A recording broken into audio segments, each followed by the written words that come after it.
तो ये पैसे अगर हम लोग चंदा कर भी लेंगे तब भी समस्या आती है कि इस बेटी के वो किडनी कहाँ से आएगी। अगर आज इसकी एक किडनी होती तो इसका जीवन कट जाता। कई लोग हैं जो किडनी की बीमारियों से पीड़ित होंगे, उन्हें ये पता है अच्छी तरह से कि ये कितनी गंभीर बीमारी है। और अगर इस बच्ची के किडनी ट्रांसप्लांट के लिए अगर कोई काम कर सकता है तो वो प्रशासन ही कर सकता है, क्योंकि प्रशासन के पास ही तंत्र होता है।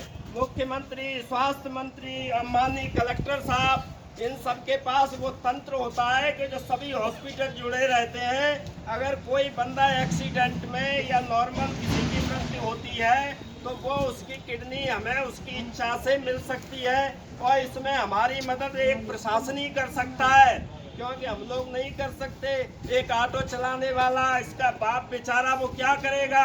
आज मैं खुद एक भूतपूर्व सैनिक हूँ और इसकी पीड़ा में ग्वालियर में रहता हूँ। जब इन लड़कों की ये सोशल मीडिया पे कार्रवाई देखी, यहाँ के कुछ मीडिया कर्मियों की कार्रवाई देखी, तो मैं खुद ग्वालियर से 70 किलोमीटर चल के यहाँ आया इस बच्ची के लिए। भगवान न करे कल को ये बेटी आपके घर की बेटी हो। यहाँ जो खड़े लोग हैं, ये लड़ाई एक इस बार लड़की के बाप की नहीं है, ये सबकी लड़ाई है। और हम सबको मानवता के नाते यहाँ आए हैं। हम कोई यहाँ इंकलाब जिंदाबाद और राजनीति चमकाने नहीं आए, क्योंकि राजनीति चमकाने वाले चेहरे आज यहाँ कोई दिखाई नहीं देंगे, क्योंकि आज वो समय नहीं है। समय निकल गया, 5 साल बाद आएगा, उनको भी पता है।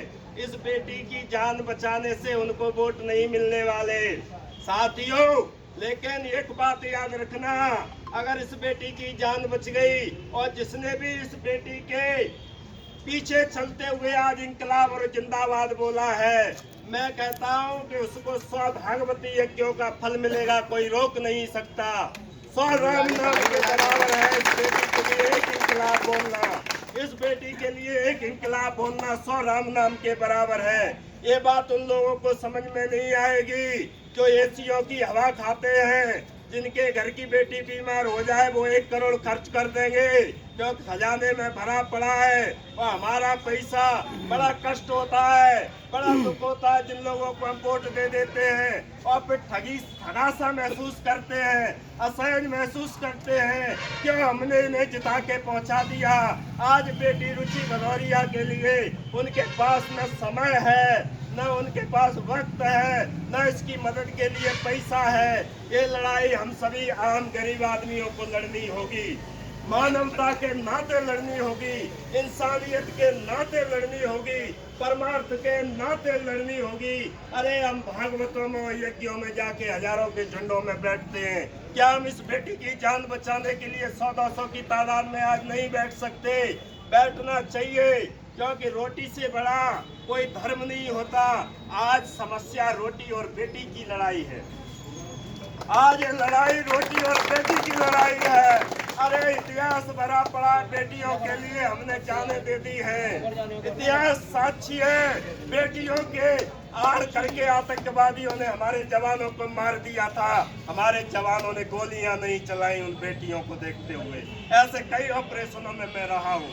आज इस बच्ची के लिए, आज इस बेटी के लिए हमें आज एक तो चली क्या 10 दिन आंदोलन करना पड़े, हमें पीछे नहीं हटना चाहिए और ना ही पीछे हटेंगे। और मैं सूचना तंत्र और फेसबुक और तमाम मीडिया कर्मियों के माध्यम से मैं भिंड के सभी समाज सेवियों, सभी बुद्धिजीवियों, सभी हमारे सम्मानीय वकील जनों, सभी कर्मचारी जनों और हर उस इंसानियत और मानवता से भरे हुए एक दिल से आह्वान करता हूँ, ये लड़ाई इस बेटी के पिता महिपाल भदौरिया की लड़ाई नहीं है। ये लड़ाई यहाँ पर काफी समाज सेवी लोग हैं, इनकी लड़ाई नहीं है। ये लड़ाई इंसानियत और मानवता की लड़ाई है। आप अगर अपनी फेसबुक से एक पोस्ट भी कर देते हैं तब भी आप इस लड़ाई के भागीदार बन जाते हैं। आप अगर वकील साहब हैं, आपकी अगर पहुंच है कलेक्टर तक या एसडीएम तक, आप अगर एक फोन भी कर देते हैं तो भी आप इस लड़ाई का हिस्सेदार बन जाते हैं।